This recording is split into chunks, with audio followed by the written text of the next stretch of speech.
You know what's a great way to make sure someone's nervous system stops wanting to fuck you? Make it expected. Now, before everyone loses their fucking minds, yes, expectations are normal in relationships, and I'm not out here telling you to want nothing. But for some people, there's an extra layer happening in the nervous system, and that layer has a name, and we're talking all things PDA, which is pathological to demand avoidance. And I just totally fucking stuttered, and I don't have the fucking energy to edit that out.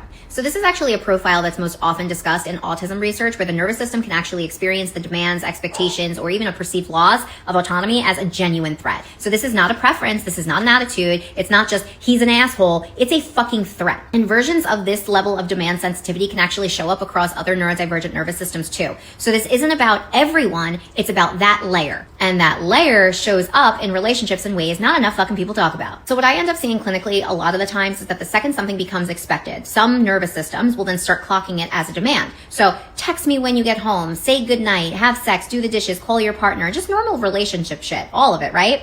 But once it becomes routine for certain nervous systems, routine and demand become indistinguishable. Like same font, different fucking word. So now the thing that used to feel good, so the intimacy, the connection, the closeness, all starts to feel like a wall closing in. And it's not because someone's care or love fucking changed, but rather because the brain is getting into a space of feeling like their autonomy has completely gone out the fucking window.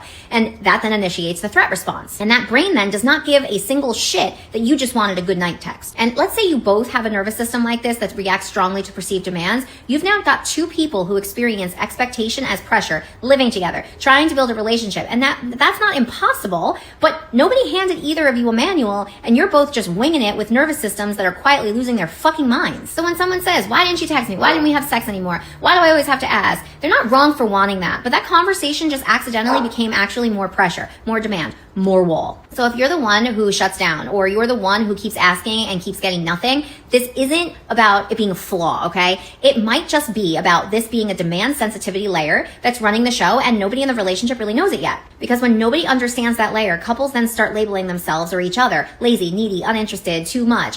When what's actually happening here is that there's a nervous system reacting to perceived threat. That's it. So here's the move. You want to name it. You want to stop calling it laziness or rejection and start getting curious about what the nervous system is actually doing. And then you figure out what support looks like for you. Because I know therapy isn't accessible for everyone. Sometimes support is both of you reading about this together as a team, treating it like something worth understanding instead of something to win a fucking argument with. Here's the fucking catch, because if you've got unresolved insecurities or you shut down the second the conversation gets uncomfortable, the free resources aren't going to do fucking shit for either of you. Because information only works if you can actually be open enough to receive it and be vulnerable enough to use it. So at some level, you're going to need support. What that looks like is up to you.